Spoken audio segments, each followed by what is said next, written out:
Tradisi adat terbesar di Ciptagelar adalah Pesta Adat Serentahun. Besar karena dihadiri oleh perwakilan dari ratusan kasapuhan adat Sunda lainnya. Ramai banget pokoknya.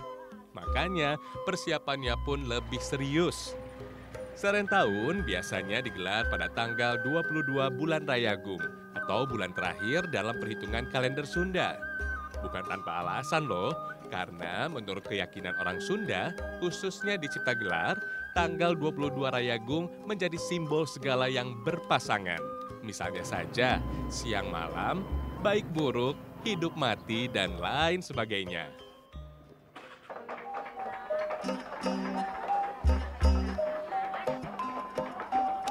Oh iya, Serentahun erat kaitannya dengan penghormatan terhadap tanaman padi sebagai makanan pokok dari warga Ciptagelar. Makanya, padi diperlakukan istimewa. Serentahun berasal dari bahasa Sunda. Seren artinya serah, sedangkan tahun adalah tahun. Ritual adat Serentahun berarti ritual atau upacara penyerahan hasil panen padi selama 1 tahun. Serentahun kali ini adalah yang ke-650. Tradisi Serentahun konon sudah dilakukan sejak zaman Kerajaan Pajajaran. Tujuannya sih sebagai perwujudan rasa syukur dan permohonan kepada Tuhan agar hasil panen selanjutnya menjadi lebih berlimpah. Kenapa di situ dibicarakan padi? Karena padi itu salah satunya makanan pokok yang kita makan dan memberikan kehidupan buat kita. Dan rasa syukur yang diberikan oleh Tuhan ke kita, yaitulah rasa syukurnya kita curahkan di pas Serentahun.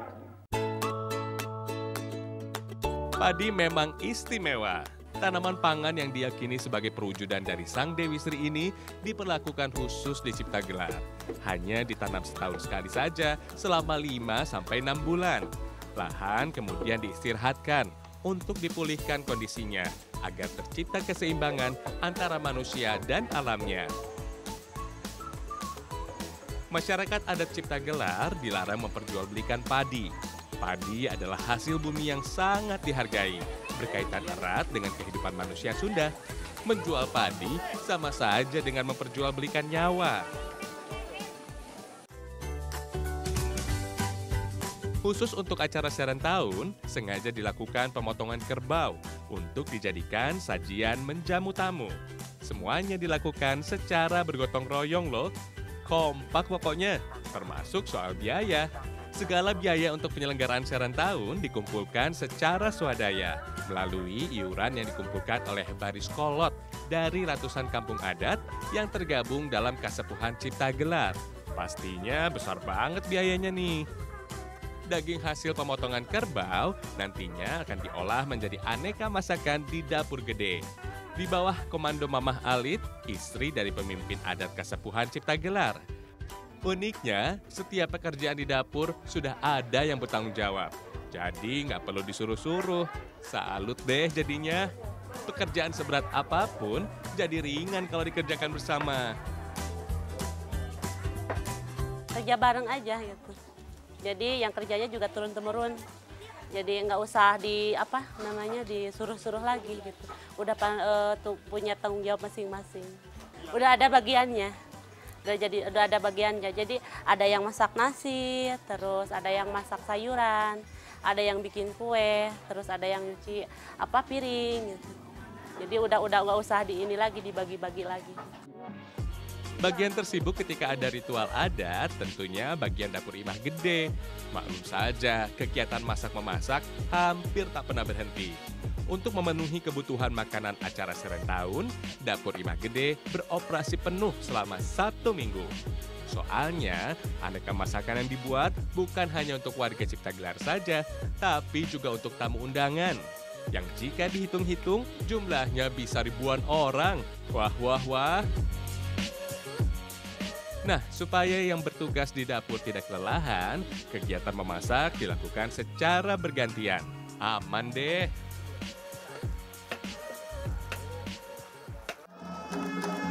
Menjelang puncak acara Serentahun di Ciptagelar, tamu undangan dari berbagai kesepuhan mulai berdatangan. Tamu yang datang terbagi dua kelompok, yaitu jiwa jero atau warga yang tinggal di dalam lingkungan kampung gede, serta jiwa luar atau masyarakat adat Kasepuhan Ciptagelar yang memilih tinggal di luar wilayah Ciptagelar. Tetamu yang datang tidak dengan tangan kosong.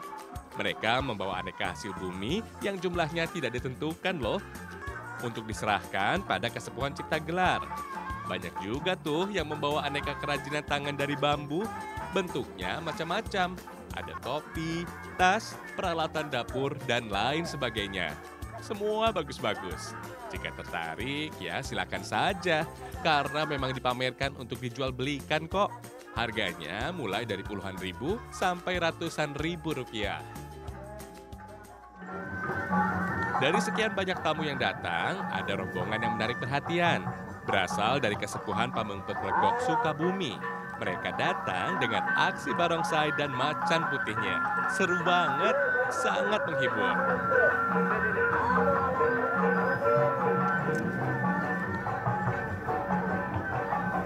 Oh iya, untuk menghadiri Serentahun di Ciptagelar, rata-rata tamu yang datang berjalan kaki dari tempat asalnya. Ada loh yang menghabiskan waktu sekitar 5 jam berjalan kaki. Duh, capek pastinya. Tapi kenapa kok mesti di Ciptagelar sih Serentahunnya? Kalau Ciptagelar ini adalah pusat kesepuhan dari semua kesepuhan dari tiap-tiap kesepuhan. Oh, pantas saja kalau begitu. Kasepuhan Ciptagelar ternyata menjadi pusat dari ratusan kasepuhan lain yang ada di Tatar Sunda. Serentahun menjadi ajang silaturahmi kepada yang dituakan. Begitu sampai di Ciptagelar, para tamu diberi tempat untuk beristirahat, melepas lelah sambil menikmati hidangan. Nikmatnya, banyak juga loh yang langsung menikmati aneka hiburan berupa seni tradisi masyarakat Sunda. Pokoknya, pesta bersama deh dalam semangat persatuan dan kekeluargaan. Ahai!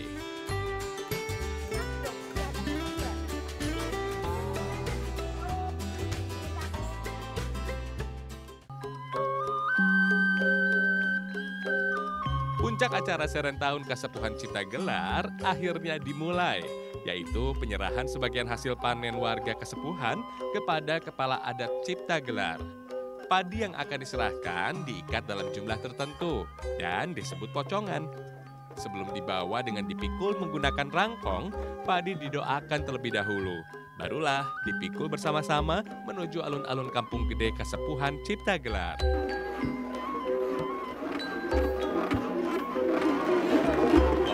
Banyak juga ya padi yang dibawa di atas rangkong. Didampingi oleh kokolot atau orang yang dituakan, suara yang dihasilkan rangkong sangat khas. Suara rangkong ibarat menina bobokan padi sebelum ditempatkan di leit. Hai!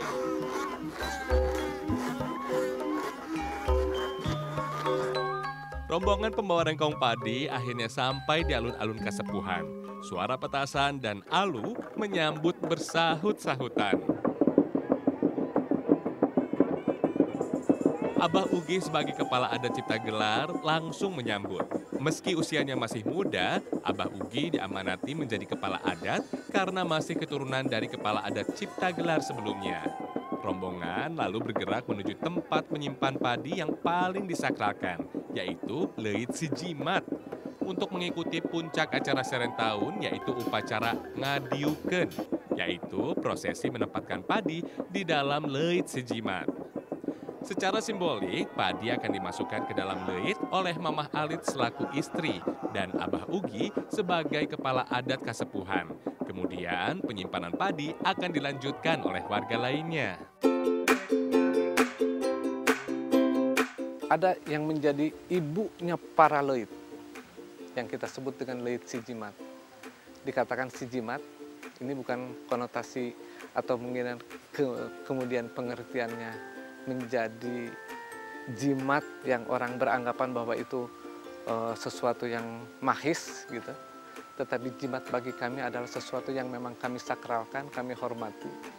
Karena itu menjadi pertanda, menjadi simbol kehidupan kami, eksistensinya pertanian Kasepuhan Ciptagelar itu karena urusan padi.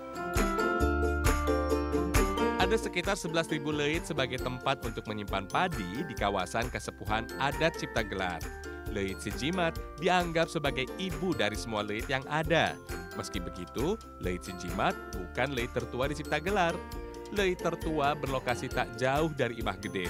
Usianya bahkan sudah mencapai 1 abad.